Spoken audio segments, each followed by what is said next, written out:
Good evening and welcome to the City of Roswell Mayor and City Council meeting for June 22nd, 2022. I'm Mayor Kurt Wilson. I'd like to acknowledge the council members present.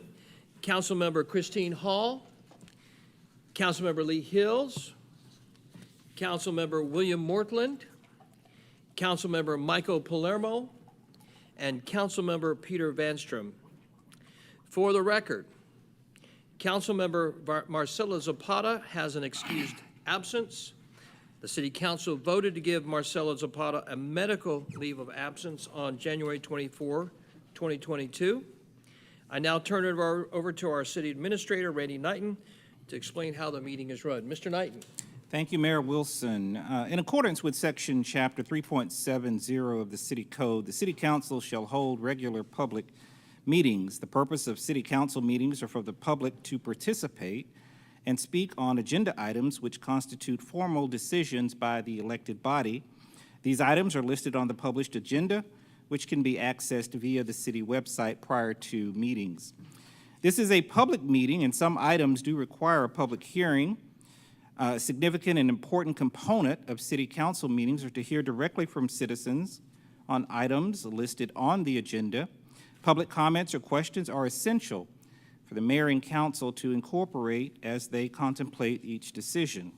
Citizens are at the top of the organizational chart for the City of Roswell, and therefore it is imperative for the mayor and council to hear from citizens in these meetings. If you would like to speak on an item, we ask that you fill out a comment card, which are located in the back of the room and at the podium, in order to ensure an accurate record of the meeting. We ask, of course, that everyone observe the principles of mutual respect and display the appropriate demeanor during the course of the meeting this evening, which is and should be reflective of this great community. The mayor, of course, is the presiding officer of the meeting and will ensure the orderly exchange of comments, questions, and discussion leading to decision-making by the elected body. We would encourage those in attendance and the viewing audience to visit the city website for meetings, events, and departmental information. We also encourage you to review and participate in the various activities and offerings of the city. There are a number of events scheduled coming up in the city of Roswell during the course of the summer, which promote community, physical activity, and leisure as we make Roswell the #1 family community in America. Thank you, Mayor Wilson. Thank you, Mr. Knighton. At this time, I would like to call Rabbi Jason Holtz from Temple Kihilat Hachim to the front for our invocation and moment of silence. Rabbi Holtz.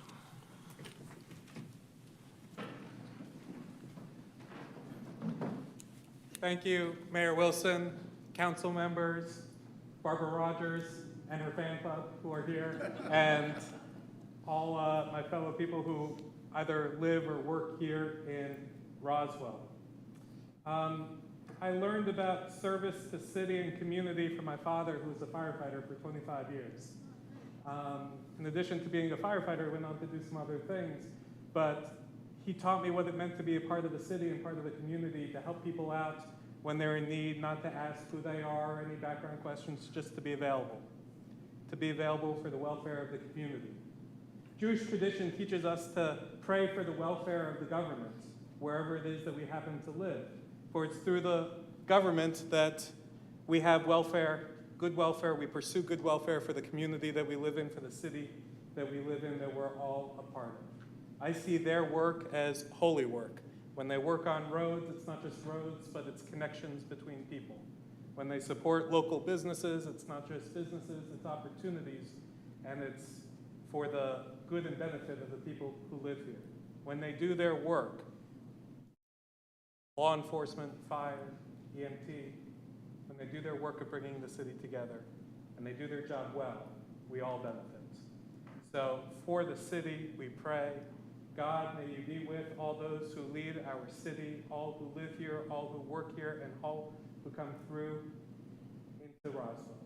God, may you bless the residents, the citizens of Roswell. May you bless its leaders with wisdom, and may you grant all those who do the work on behalf of the city success in their pursuits.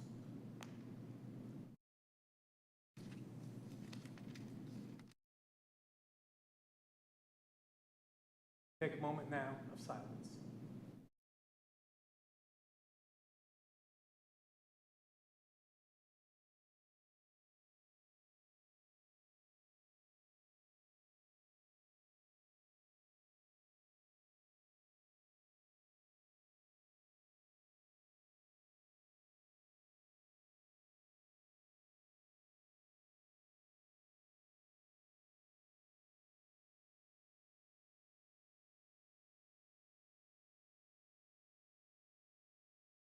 Psalm 90 says, Ma'aseh Yadeinu Kohen. May God support the work that we do. Amen. Come on. Thank you, Rabbi Holtz, very much. This time I'd like to call Jim Byrd, who served in the Army and is a member of the Roswell Rotary Club, to lead us in the Pledge of Allegiance. Mr. I Byrd. served 20 years in the Army, and it's a real honor to be here and help pledge allegiance to the flag. So if you would, I pledge allegiance to the flag of the United States of America and to the republic for which it stands, one nation, under God, indivisible, with liberty and justice for all. Thank you, Mr. Byrd.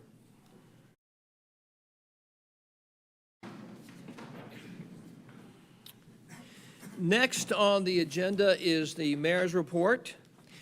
My first item is a reading of a proclamation for the esteemed Veteran of Roswell Award to Commander Nurse Corps Barbara Rogers.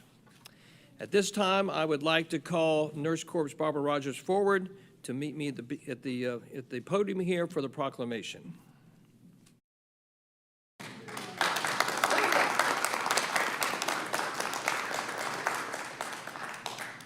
Barbara, they usually don't give the applause till afterwards, so that's right.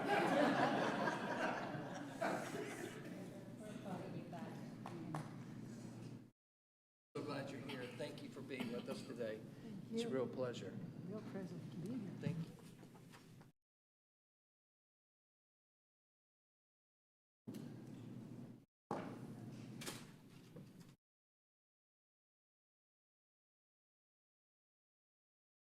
Proclamation, Office of the Mayor. Commander Nurse Corps Barbara Rogers, esteemed veteran of Roswell. Whereas in 1964, Barbara Rogers graduated from the University of Pennsylvania as a registered nurse and was accepted as an ensign in the Navy Nurse Corps in April 1865. While assigned to the Philadelphia area from 1968 to 1972, Barbara completed a Bachelor of Science degree in nursing at the University of Pennsylvania, and in 1975 obtained a master's degree from the George Washington University, Washington, D.C.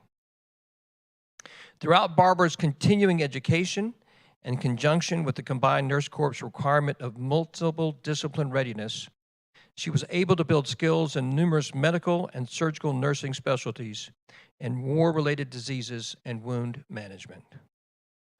All of her expertise in nursing led her to her most significant interest in the intensive care unit, where she handled casualties delivered by helicopter to the hospital ship from the Vietnam battlefield. This specialty in the field concentrated on the care and treatment of head, bone, and spinal injuries suffered by our soldiers. Barbara was also instrumental in opening and running a temporary specialty unit for returning POWs, where she gained further insight of our soldiers and treated not just their physical injuries, but the psychological aspects of nursing in combat zones. And whereas after 2 years at her first duty station in Pensacola, Florida, Barbara volunteered for the USS Repose, AH-16, stationed in Northern I Corps in the South China Sea of Vietnam. In the Tet Offensive of 1968, Barbara encountered an onslaught of wounded soldiers, sailors, Marines, and even some enemy fighters who were shackled to the bed and had a military security guard in attendance. Barbara was subsequently given orders to report to the Naval Hospital in Philadelphia, Naval Hospital Great Lakes, Illinois, several tours at the National Naval Medical Center, now known as Walter Reed, and the White House under the physician to the President. Barbara contributed to the care of President Nixon and President Ford and their families. the White House cabinet members, military office personnel, and the Secret Service who were assigned to the White House. In addition to serving on the President's hospitalization team, Barbara sometimes assisted the First Family in the upstairs residence of the White House.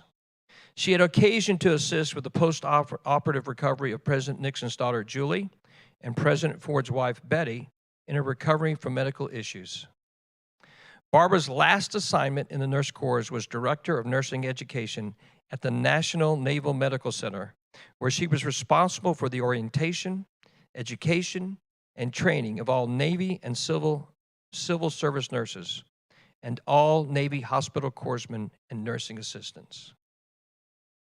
And whereas upon retiring from the United States Navy in 1985 and a 20-year career, Barbara was awarded the following medals: Vietnam Campaign Medal, Vietnam Cross of Gallantry, Vietnam Service Medal, National Defense Service Medal, Navy Unit Commendation, Meritorious Unit Citation, Meritorious Unit Commendation, and the Presidential Service Badge. Now, therefore, I, Kurt M. Wilson, Mayor of the City of Roswell, do hereby name Barbara Rogers, Commander, United States Navy, retired, and esteemed veteran of Roswell, and call upon all our citizens to recognize her outstanding service to our country and to our community, and that there is no higher calling than those who have served in the United States Armed Forces. Thank you, Barbara.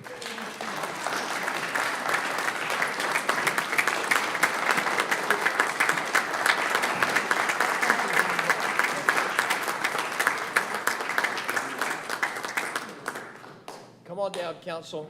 I know the Council wants to join us down here. We have to let him come down. I don't know why. That's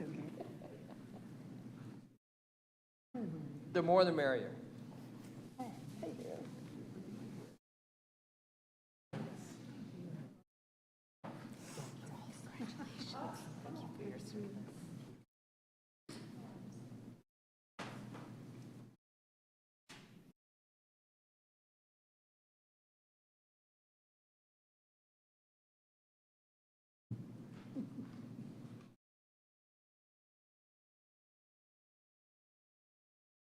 Proud to have you in Roswell.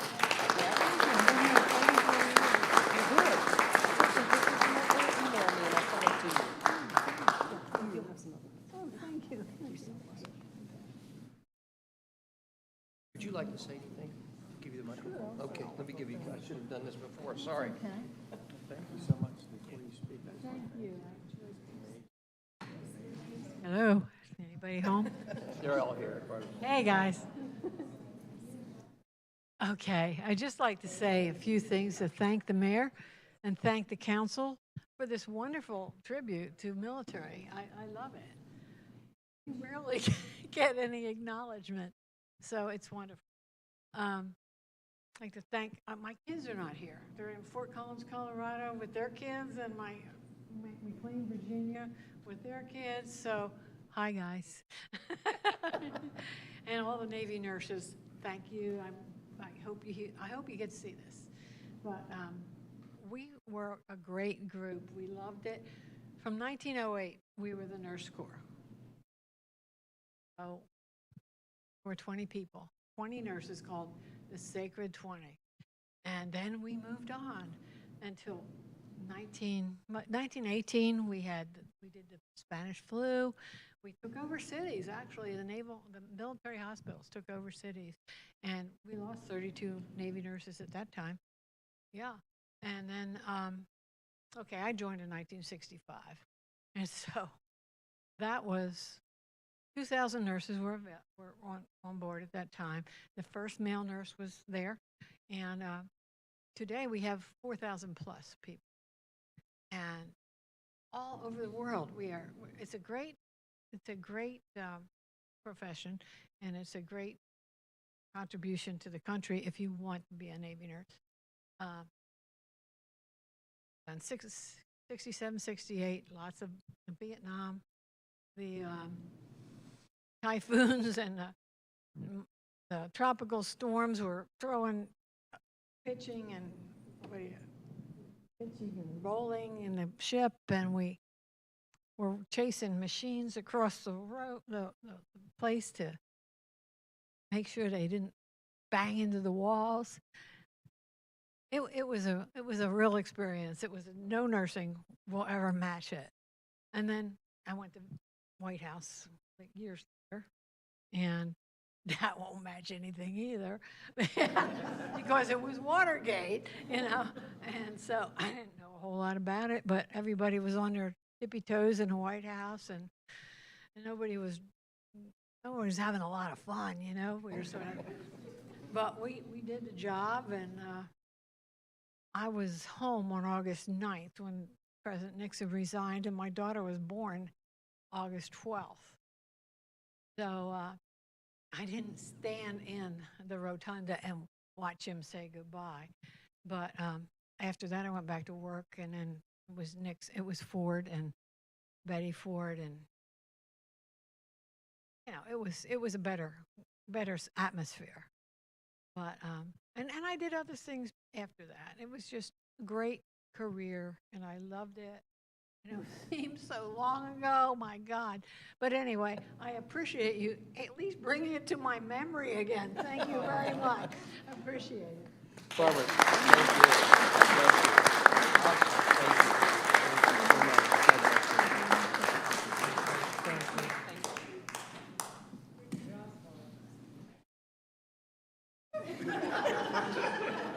You're so sacred.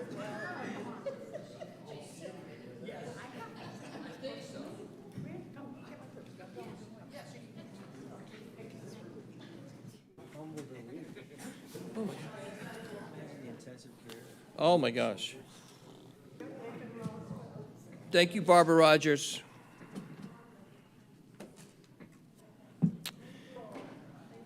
Thank you.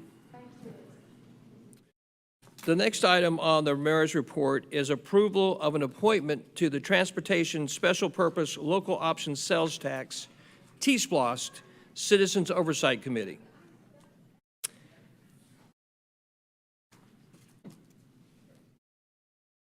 As a provision of the Splost, each participating city is entitled to one representative on the Citizens Oversight Council. Mr. Richard Arena is Roswell's representative for the Splost Oversight Council, and I would like to ask if there are any comments from council or any comments from Mr. Arena. So any comments from council at this point? Mr. Arena, would you like to make any comments, sir? Are you sure? You're not a man usually without words. I might have to stop time just on this motion itself. Is there anybody else from the public that would like to speak? Council, do I have a motion to approve Richard Arena to the Citizens Oversight Council? Motion to approve. Thank you, Councilmember Hall. Sorry about that, Christine. Do I have a second? Second by Lee. Thank you, Councilmember Hill. All in favor of Richard Arena to the Citizens Oversight Council, please raise your hands. Motion passes unanimously. Thank you very much, Council. Congratulations, Richard. I know it's... In all seriousness, Richard's amazing and an amazing person on transportation, and our city is well represented with him as a resident representing us as our fellow residents. So thank you so much. The last item on the mayor's report is the approval for the mayor and/or city administrator to sign an IGA, that's Intergovernmental Agreement with the Roswell Downtown Development Authority, the RDDA, to complete a city master plan. The mayor and council's 100-day plan includes the development of a city master plan, and in order to move forward with the execution of this plan, the recommendation is for the city to enter into an agreement with the Roswell Downtown Development Authority to carry out the master planning effort on behalf of the city. The RDDA will be responsible for selecting a firm to develop the master plan and leading the planning effort. The city will provide funding to the RDDA for the development of the plan on a reimbursement basis. The mayor and council will be ultimately responsible for the review and adoption of a city master plan. Are there any comments from council? Councilmember Palermo. Thank you, Mayor Wilson. Could you please walk us through just the process from a reimbursement standpoint on basically at what point are any dollar amounts approved? Councilmember Palermo, I would be delighted to. Let me defer that to first my finance director.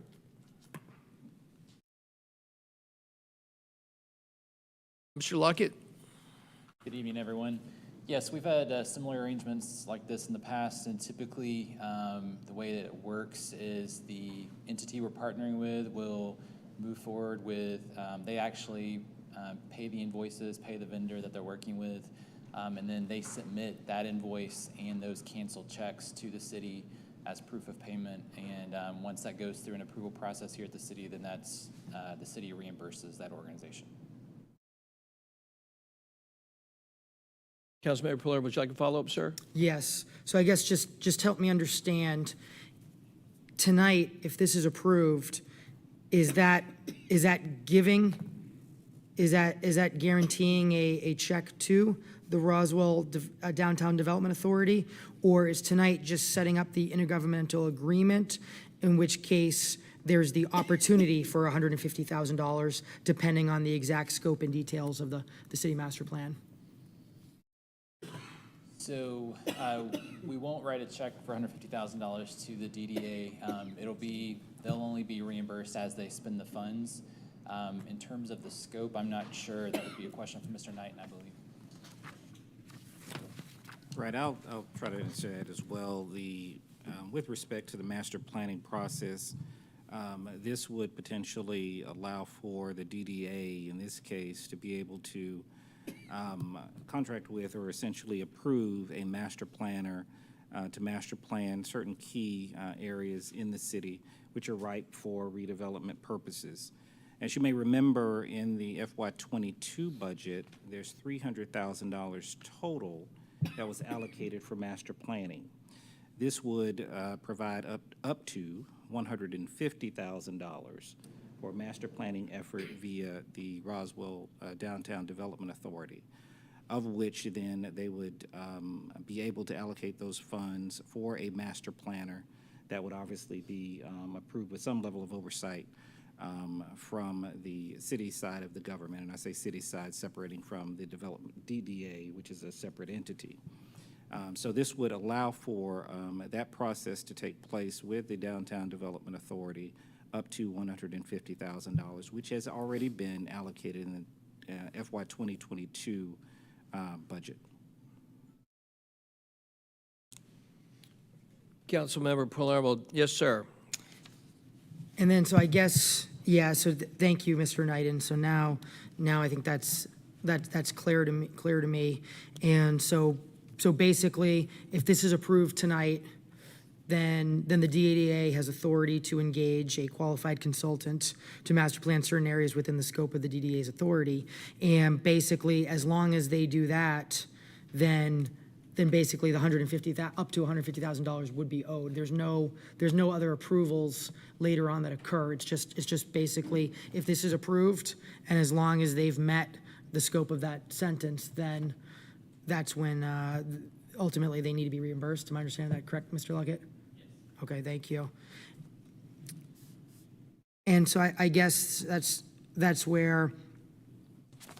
Mike, can I ask you a question? Councilmember Palermo, how is this outside the purview of your previous understanding of how money might be appropriated with previous understandings from mayor and council guidance vis-a-vis the staff of the city to various departments and commissions?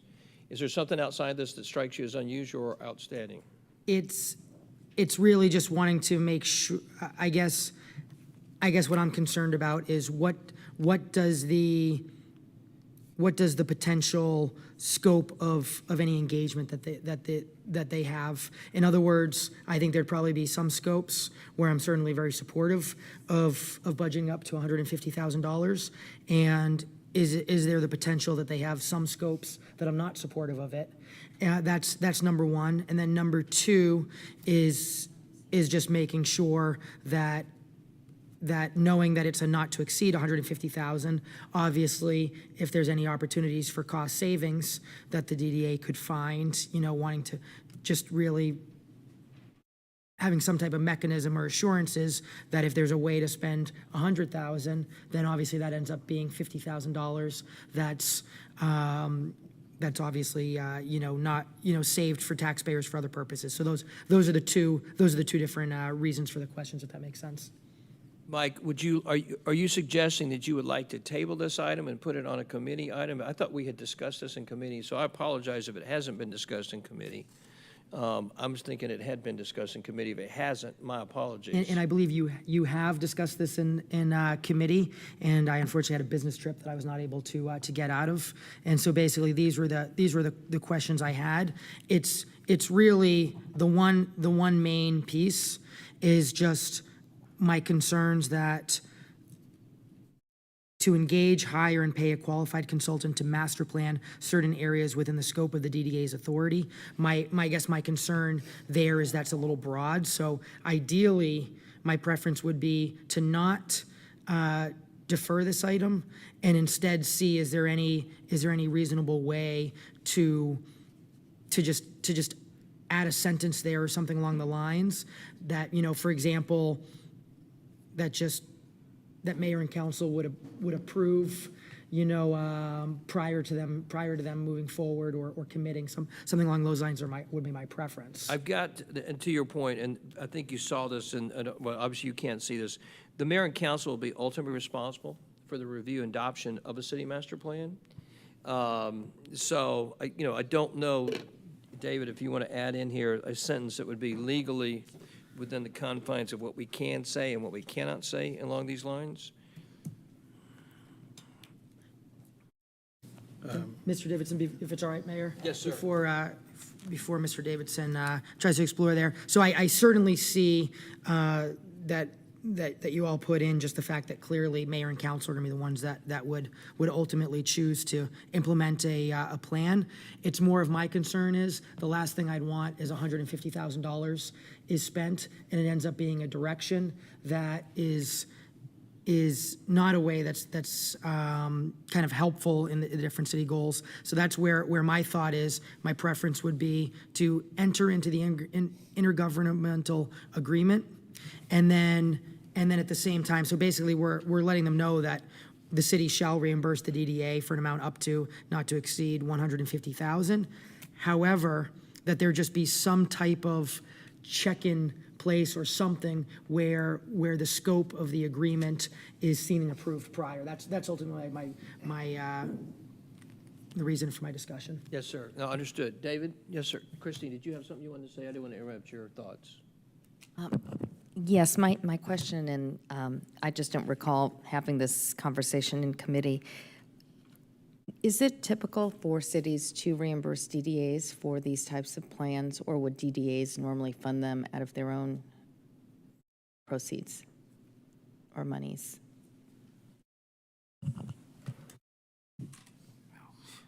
I think it can be done either way. I mean, some cities will provide or allocate funds to a DDA, again, with a certain scope for them to execute a particular plan, or if a DDA has a long track record of assembling funds over time, they may initiate a process or a master planning process or some other type of process on their own.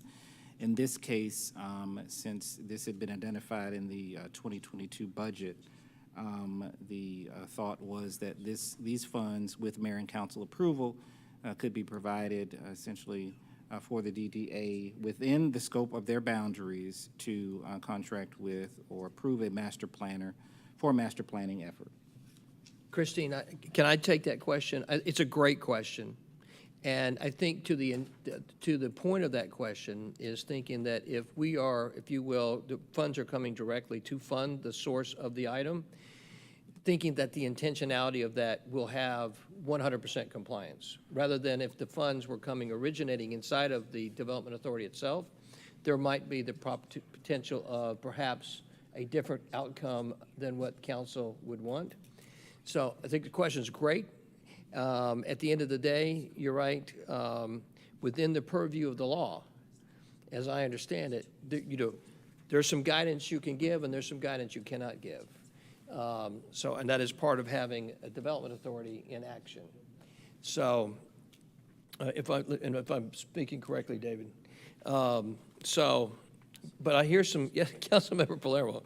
So, although I'm certainly supportive of discussing and finding that right language, just to bring the right assurances, I guess my initial request for consideration would be in not tabling this to a committee meeting, because then obviously that would be slowing this down another month. Would there be any appetite for just deferring this to the next mayor and council meeting? And so just deferring the approximately 2 weeks to the next regularly scheduled mayor and council meeting, and that could give the opportunity to work with David or whomever on just the exact sentence and language. Councilmember Palermo, Councilmember Hill, forgive me if we did not get this, if this was not fully explored at the committee meeting. My apologies to you. And I think to your request, I certainly would be, although it's not my vote, obviously it's yours, happy to push this back for consideration at the next council meeting on July the 11th. Is that correct? So I'm happy to entertain that motion. Is that a motion, sir? I'll make that motion to defer this to the July 11th mayor and council meeting. Their motion is made by Councilman Palermo to defer this item to July 11th. Do I have a second? Seconded by Councilmember Hall. All in favor, please raise your hands. The motion passes 5-0. It is unanimous, and we will consider this on July the 11th. Thank you so much. So next on our on the agenda this evening is the consent agenda. And the consent agenda is pretty straightforward this evening. Items 4, 5, 6, 7, and 8, as you can see in your packet tonight. Are there any questions or comments from council on the consent agenda? Being that there are no being that there are no comments or questions from council, is there anyone from the public that would like to speak on the consent agenda? Being that no one from the public would like to speak on the consent agenda, do I have a motion to approve the consent agenda? Motion made by Councilmember Hill. Yes. Do I have a second? Seconded by Councilmember Mortland. Thank you very much. All those in favor of the favoring passing the consent agenda tonight, please raise your hands. It passes unanimously. Thank you very much. Next is on our agenda tonight is Community Development Department. Councilmember Palermo, would you read the Community Development item? Yes, Mayor Henry. Thank you, Mayor Wilson. Again, I did the same thing to Mayor Henry multiple times, calling her Mayor Wood. It's okay, it's a lot of years. Michael, I'm going to get a wig or something to just make you feel better. Yeah. So, approval of a text amendment to the Unified Development Code regarding Articles 3, 4, 5, 6, and 7 to update the use tables regarding multifamily. This is the first reading. Ms. Dybel? Okay, so City Attorney David Davidson, would you please read the ordinance? Yes, Mayor, thank you. This is an ordinance to amend the Unified Development Code by modifying the use table in Articles 3, 4, 5, 6, and 7. Now therefore, the Mayor and Council of the City of Roswell, Georgia, pursuant to their authority, to hereby amend Article 3, Section 3.4.2, Use Table, Article 4, Section 4.5.2, Use Table, Article 5, Section 5.5.2, Use Table, Article 6, Section 6.5.2, Use Table, and Article 7, Section 7.4.2, Use Table, text of which is incorporated herein by reference, and if approved, this is the first reading. Thank you, Mr. Davidson. Ms. Dybel, thank you for being with us this evening. I will introduce you much more properly than Councilmember Palermo. It's a pleasure to have you, despite the introduction there. Thanks, Jackie. The floor is yours. Good evening, Mayor and Council. This is text amendment to the Unified Development Code, Articles 3, 4, 5, 6, and 7, to update the use tables regarding multifamily. A little background, Prior to this text amendment, we had a text amendment that went through recently that added definitions to separate what an apartment was and what a condominium was.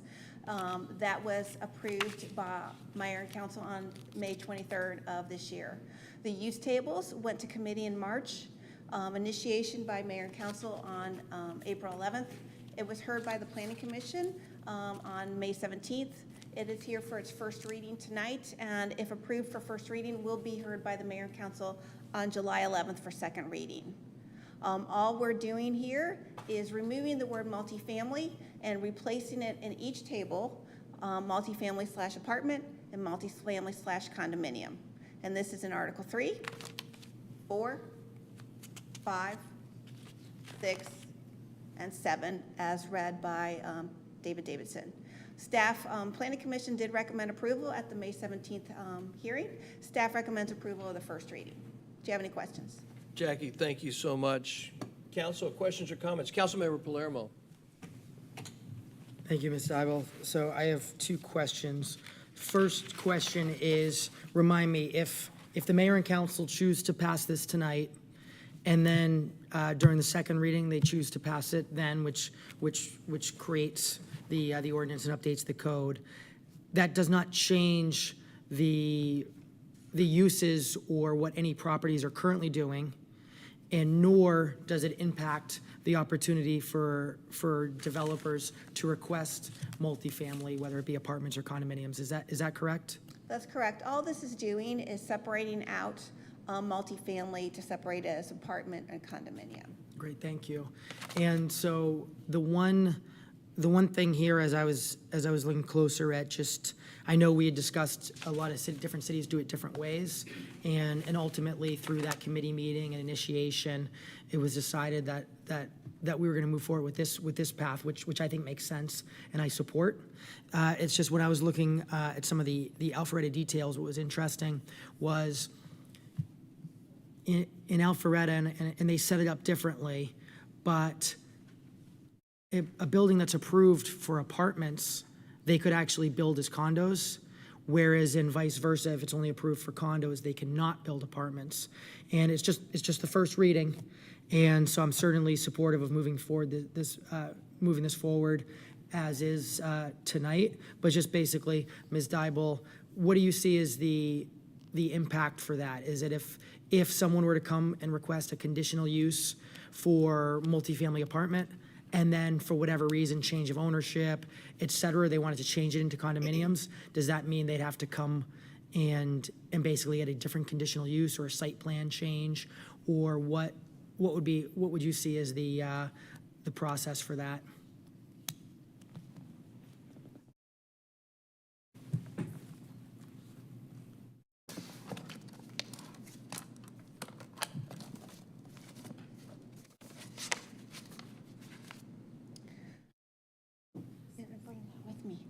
So I didn't bring the new definitions with me tonight, and I probably should have.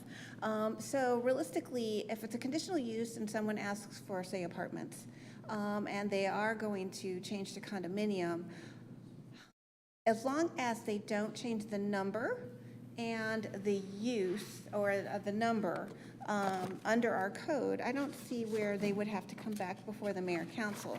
Now, if there's a condition that you place in the approval, where if you say, we're going to approve these apartments, and let's say there's 20 of them, and you say, if someone wants to come back and make them condominiums, we want to come through and see this again.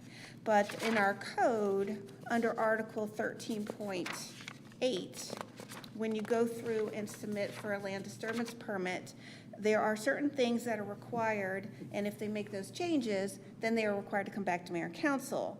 One is increasing the units per acre, the building or lot square footage, anything to alter the footprint of the building, extra stories. There's nothing that indicates that if you're going to switch from apartments to condominiums, that would make it come back to the mayor and council.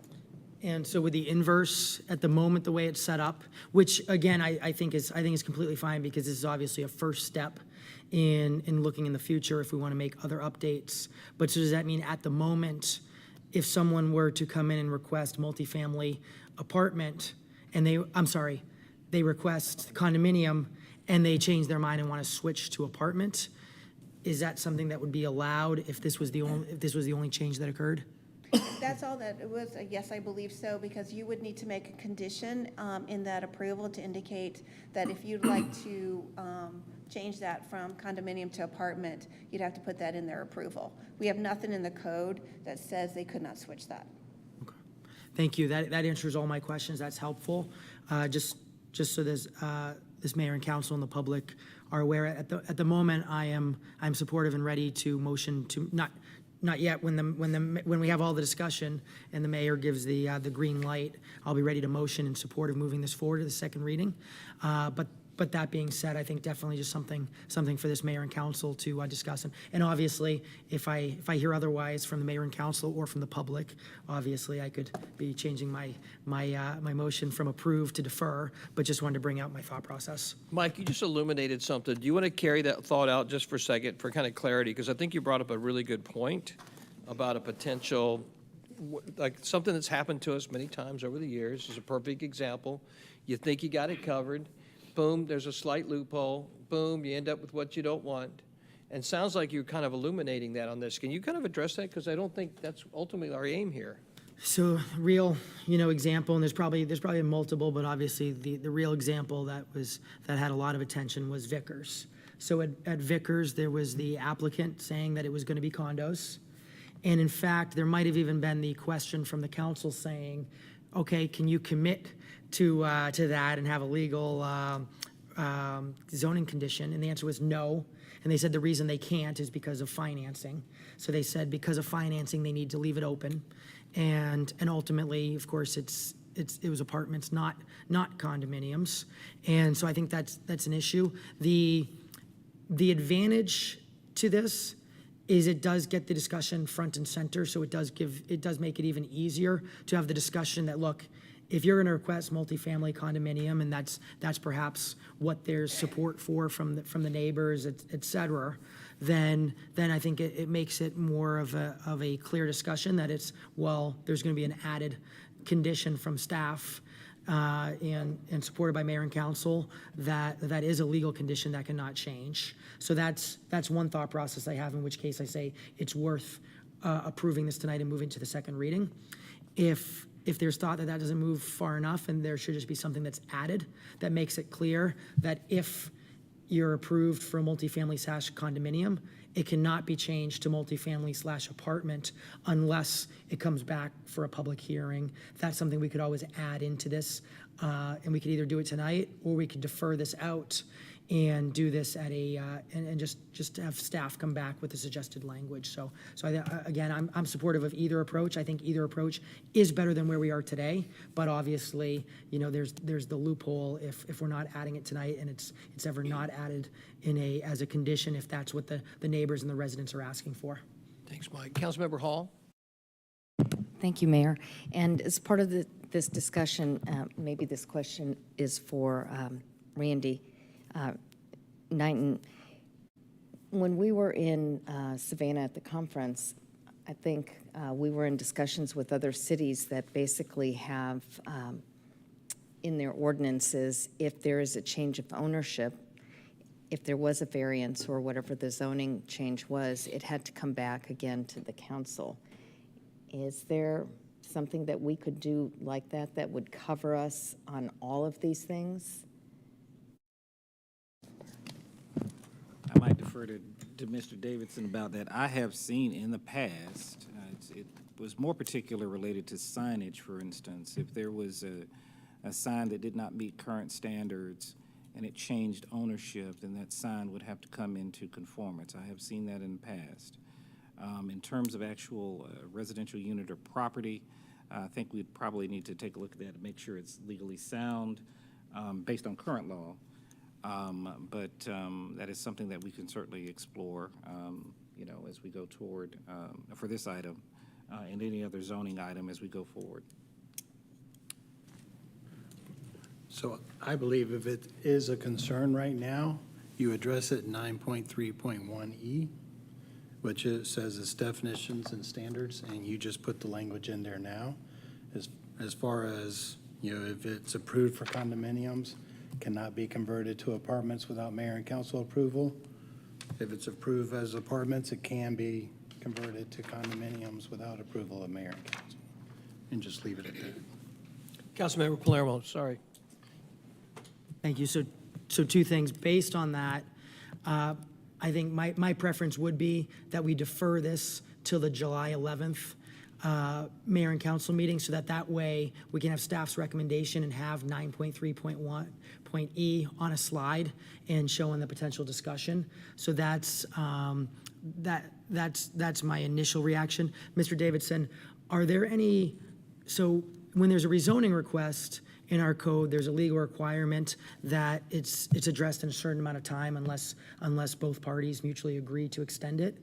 Are there any concerns around timing of us deferring the first reading? And even with that, I will say if there is support for deferring this till July 11th, I would want the second reading to not occur until August to make sure that it's in the standard in that standard mayor and council meeting for ComDev. But are there any concerns with the deferral and the timing of the first and second reading?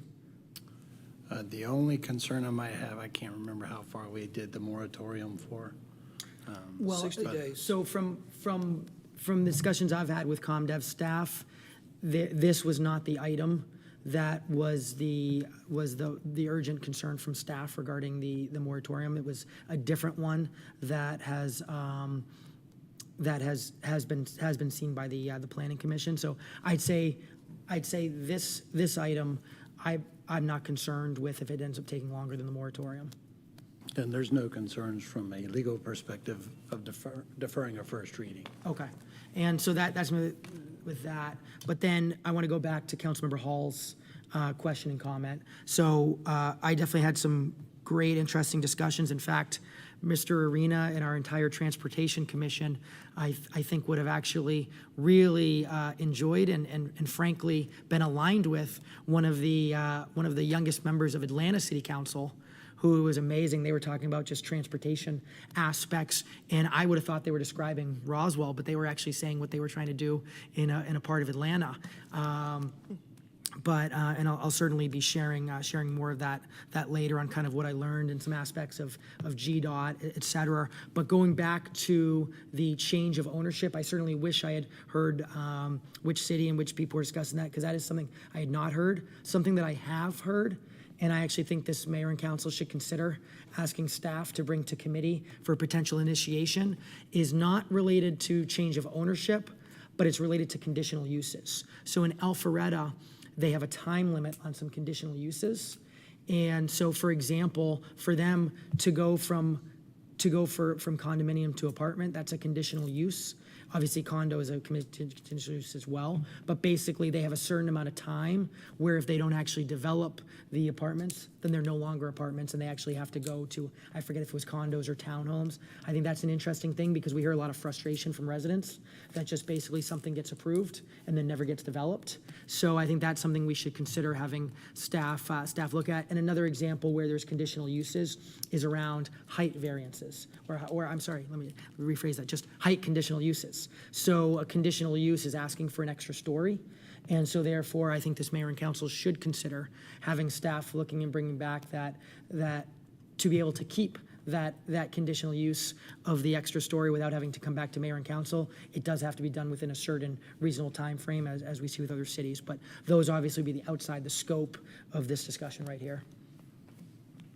Councilmember Palermo, would you like to Councilmember Van String.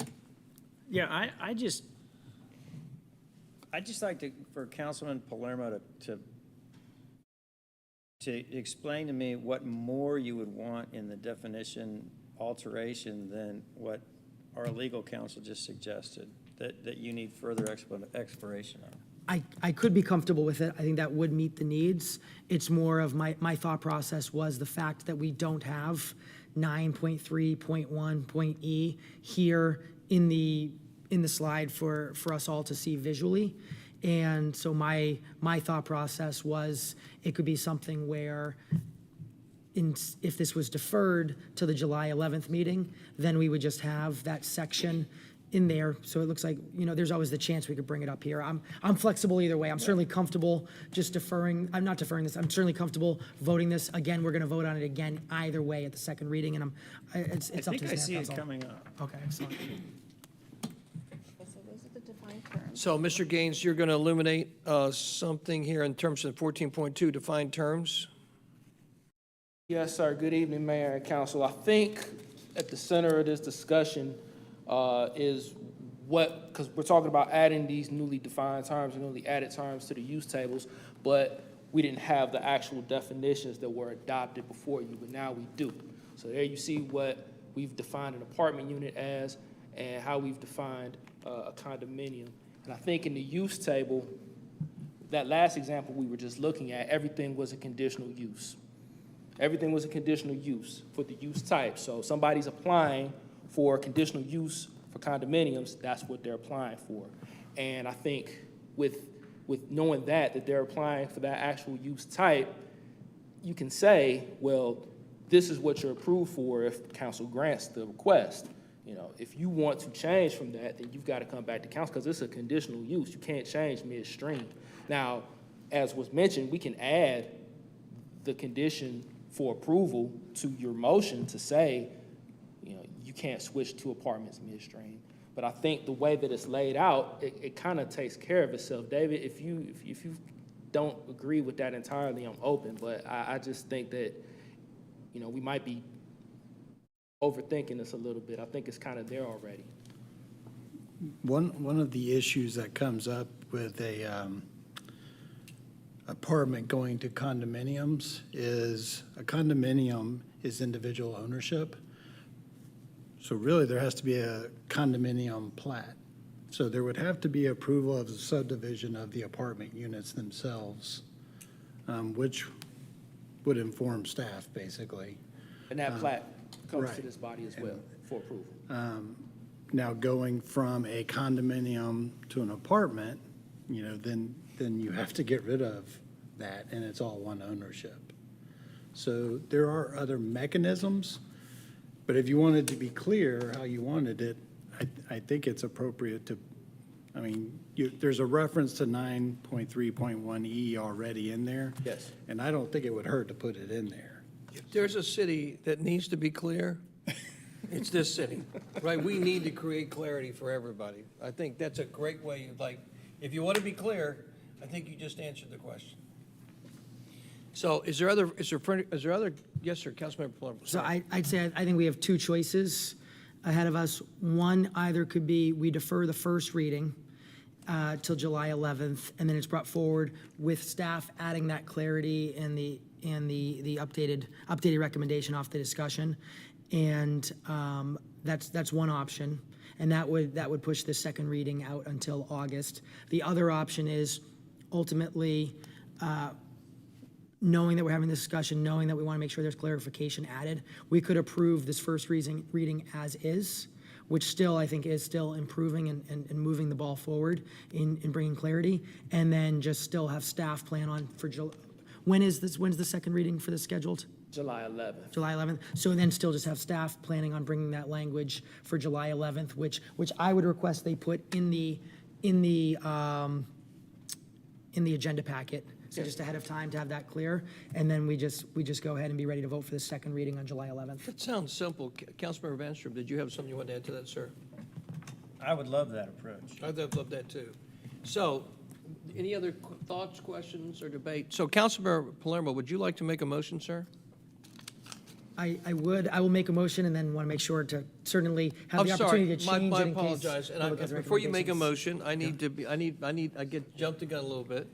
So thanks, hold those excellent thoughts. Is there anybody from this public that'd like to speak on this item? Okay, so I'm going to bring it back to council and ask, I'm going to assume there's no further comments or questions unless anybody has some. So Councilmember Palermo, would you like to make a motion based upon the debate?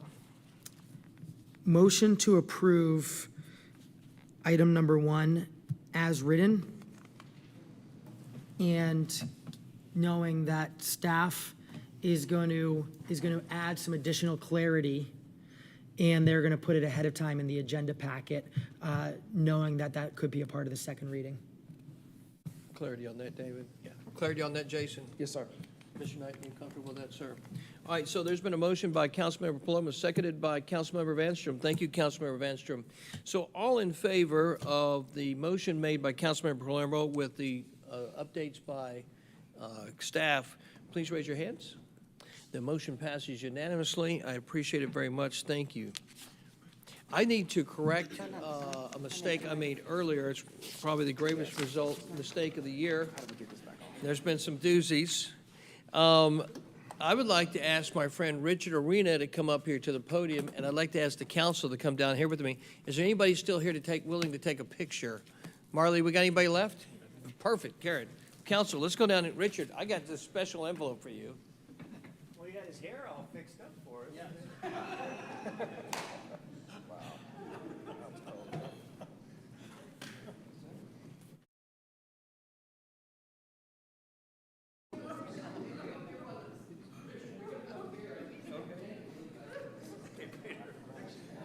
Fix my hair. Okay.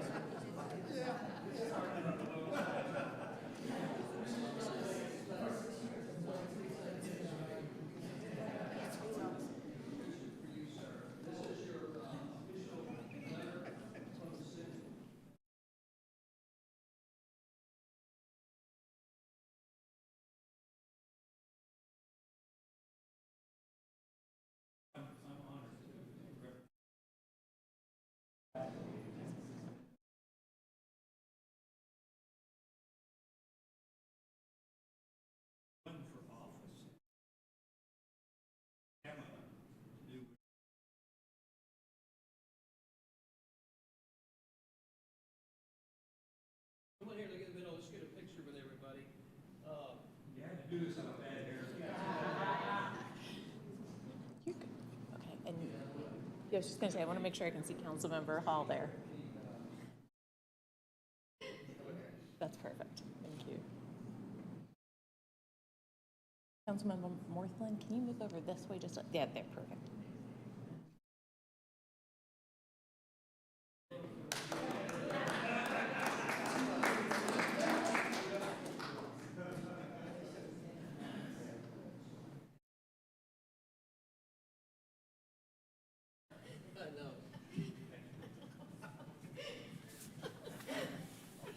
Sorry, Maxine, to make you wait all that time.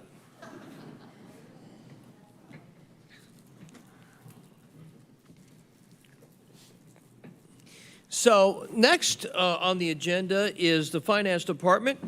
Councilmember Hall, would you read the finance item, please? Yes, Mayor. Item number 2, approval of the fiscal year 2022 year-end budget amendment. And Mr. Luckett will present. Thank you. As you know, we discussed this item at committee a couple weeks ago, and I will walk us through briefly the items included in the end-of-year budget amendment. As we mentioned at committee, most of the time, the end-of-year budget amendment is really kind of some cleanup items as we wrap up the fiscal year. This includes some additional items as well that were pulled out of the FY23 budget process and put into FY22, and I'll highlight those as we go through this. But I'll cover all the various funds that are affected by the end-of-year budget amendment, and we'll start with the general fund budget. As you can see here, the first 2 lines, we're recognizing a revenue that has come in above the budget. That's $600,000 in our title ad valorem tax and $1 million in our occupation tax. We are recommending an increase in expenditures for legal fees of $300,000. The next line includes a transfer to our capital projects fund of $1.3 million, and that's for specific projects that I'll highlight in just a moment.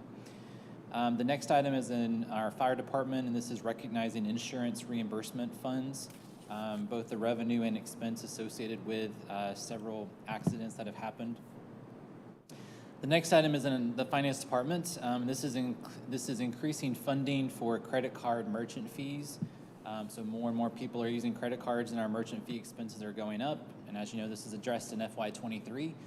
But as we wrap up 22, we do need an additional $50,000 to handle the credit card fees associated with payments we have collected. On the police department, the next two items are funded using the school zone fine funding. That funding is restricted and can only be used for police. And so they are recognizing that revenue, and we're also recommending to use those funds for police training and equipment purchases. That includes command college as well as the purchase of load-bearing vests for police. And the second item is the purchase of a 3D scanner for investigations. And this is actually, not to complicate things, but we're transferring this to our capital projects fund, and that's where we purchase that piece of equipment out of because of the dollar amount. Next, in our transportation department, we're recognizing expenditure savings of $365,000.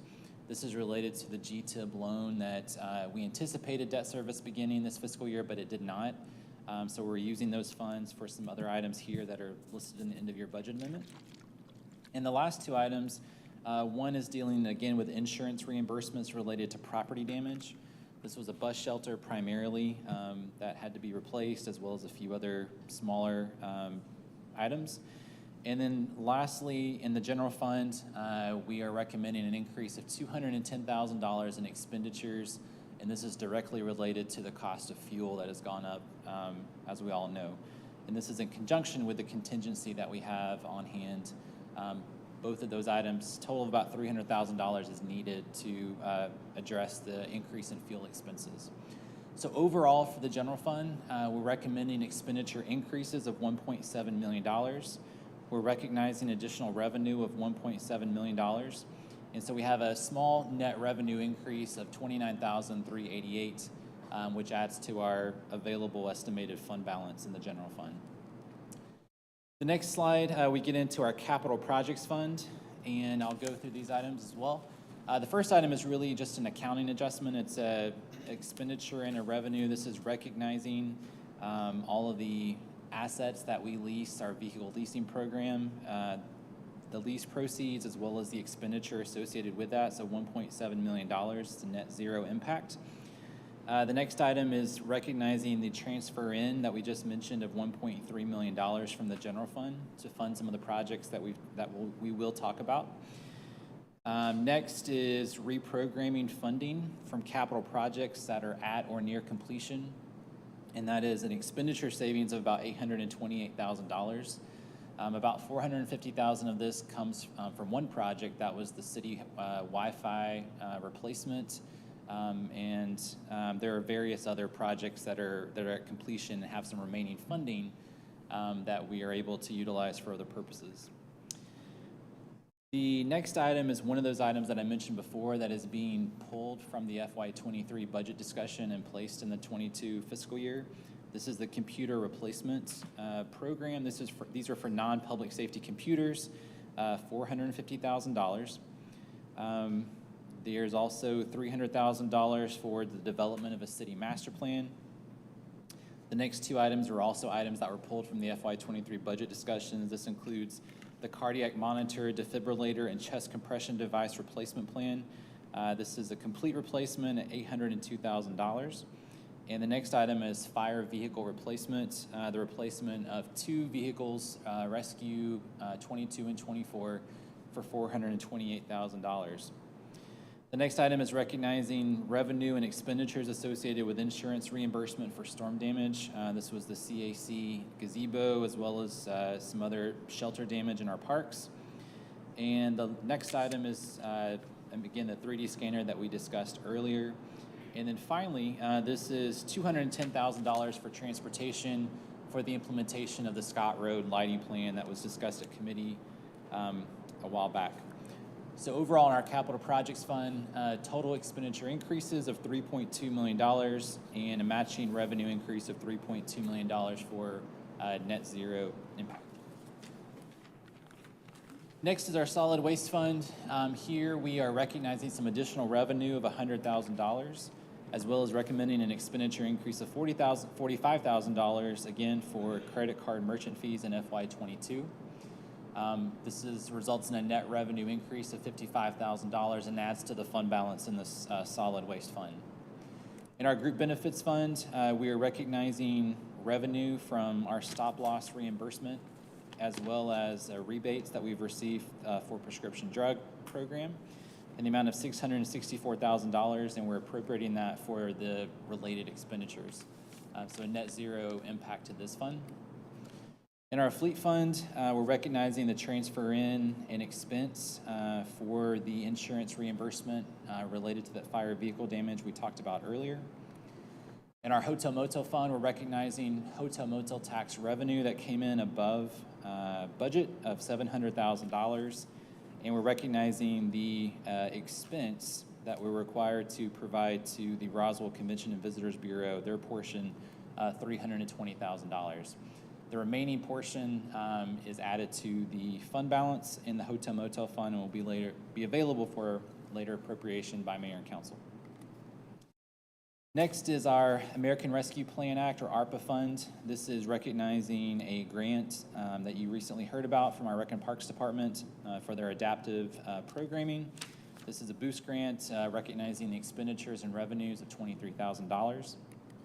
And then finally, in our Splost fund, we are recognizing revenues that came in above projections for Splost 1.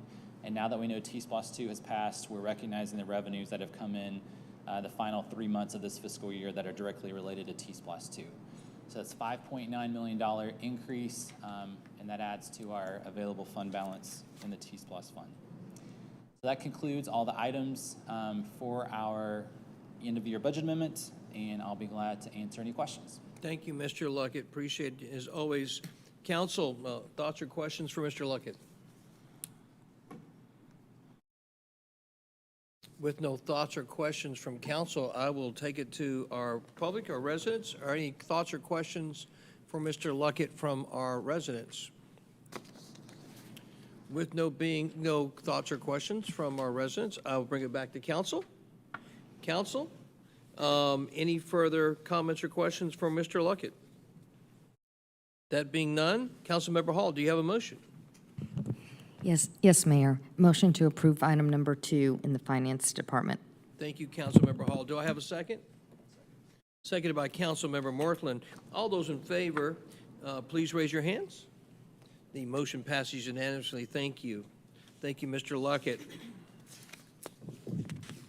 Next is the Public Safety Department. Councilmember Hills, will you read the first public safety item? Thank you, Mayor. This is for the approval of text amendments to Chapter 3, Alcoholic Beverages, Section 3.6.3, Handling Permit Required, Section 3.6.4, Employment of Certain Persons Prohibited, and Chapter 10, Licenses, Taxes, and Business Regulations, Section 10.9.9, Fee of the City of Roswell Code of Ordinances. Chief Conroy, is this you? Thank you, Councilmember Hills. City Attorney David Jameson, would you read the ordinance, please, sir? Sorry. Thank you, Mayor. This is actually 2 separate ordinances, so would you like for me to read one and act on that one, then read the second one? Let's see, David, it depends upon how long and how slow It's you read. very short. Okay, read both of them then. The first one is an ordinance to amend Chapter 3, Article 3.6, entitled Employment Restrictions and Handling Requirements of the Code of Ordinances of the City of Roswell and for other purposes, text of which is incorporated herein by reference. And the second one is ordinance to amend Chapter 10, Article 10.9, regarding door-to-door solicitation permits of the Code of Ordinances of the City of Roswell and for other purposes, text of which is incorporated herein by reference, and if approved, these would both be first readings. And just to be clear, that's reference 363 and 364, the 2 different readings you just made, correct, sir? One is 3.6 and the other one is 10.9. 10.9. Okay, thank you, David, for that clarity. Councilmember Hill, would you like to call Jim Conroy? Chief Conroy, would you please step forward and educate us, please? Good evening, Mayor and City Council. This is in relation to the fee-setting resolution which was passed earlier when we were doing the research for these items. The ordinances contain certain language that we're proposing to change. The first one is 3.6.3. The permit will be valid for a period of, it was 2 years, we're recommending 1 year. And then 3.6.4, this talks about who is eligible or who is prohibited from getting a permit. People with convictions for the crime of moral turpitude, we're recommending a change from 10 to 5 years. So That would be 5 years that would make them prohibited from receiving one of these permits. And I'm sorry, Mr. Attorney, did you read 10.9 also? I did. Sorry. In Chapter 10, 10.99, this ordinance actually made a reference to the fee, which is not how the rest of our city ordinances, so we're recommending the change from the fee for the permit shall be $25 and change that language to set by the mayor and city council.